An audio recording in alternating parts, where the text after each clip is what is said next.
നമ്മളൊരു നാടുണ്ടാക്കി. അതെ, നമ്മളെ സർക്കാർ ചൂരൽമല മുണ്ടക്കൈ ദുരിതം അനുഭവിച്ചവർക്ക് ഒരു നാടന്നെ അങ്ങ് ഉണ്ടാക്കി. ഒന്നും ഒന്നിനും പകരമാവൂലെങ്കിലും എല്ലാം നഷ്ടപ്പെട്ട ജനങ്ങൾക്ക് വേണ്ടിയിട്ട് അവരൊപ്പരം തന്നെ നിൽക്കുന്ന അവർക്ക് വേണ്ടിയിട്ട് ഇത്രയൊക്കെ ചെയ്ത നമ്മളെ സർക്കാർ എത്രത്തോളം അഭിനന്ദനം അർഹിക്കുന്നുണ്ടല്ലേ.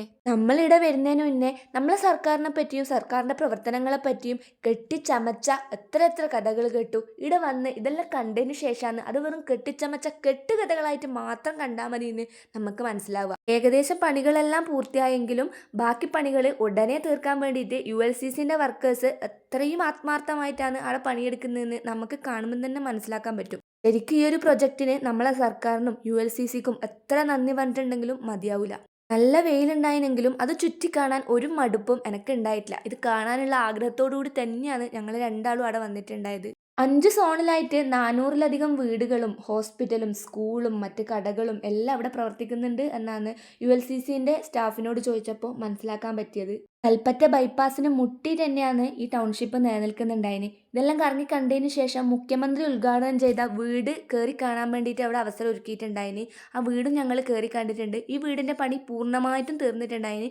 ഒരുപാട് ആൾക്കാർ അവിടെ കാണാൻ വേണ്ടി വന്നിട്ടും ഉണ്ടായിന്. ആ വീടിൻ്റെ ഉള്ളിൽ കയറി കാണുമ്പോൾ തന്നെ മനസ്സിലാവും എത്രത്തോളം ക്വാളിറ്റിയിലാണ് ആ വീട് ഉണ്ടാക്കിയിട്ടുള്ളതെന്ന്. അതിവിശാലമായ ഒരു ഹോളും 2 ബെഡ്റൂമും അറ്റാച്ച്ഡ് ബാത്റൂമും കിച്ചണും വർക്ക് ഏരിയ ഒക്കെ ഉള്ള നല്ലൊരു വീട് തന്നെയാണ് സർക്കാർ ജനങ്ങൾക്ക് വേണ്ടി തുറന്നു കൊടുത്തിട്ടുള്ളത്.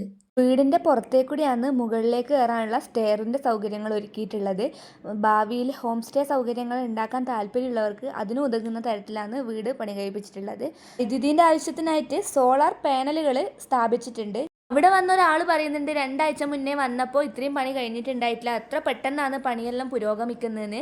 ഇനി ഇതിൻ്റെ ഫുൾ പണി കഴിഞ്ഞാൽ നമുക്ക് ഒട്ടും തന്നെ മനസ്സിലാകാത്തത്ര രീതിയിലേക്ക് ടൗൺഷിപ്പ് മാറുന്നു അവരെന്നെ പറയുന്നുണ്ട് അവിടുന്ന്. ഇനി ഞങ്ങളെ വീട്ടുകാരെയെല്ലാം കൂട്ടിയിട്ട് ഒരിക്കൽ കൂടി ഇത് കാണാൻ വേണ്ടി വരണം. അപ്പോഴേക്കും ഏകദേശം പണിയെല്ലാം പൂർത്തിയായിട്ടുണ്ടാവും. അപ്പോൾ ഓക്കെ ഗൈസ്, ബൈ.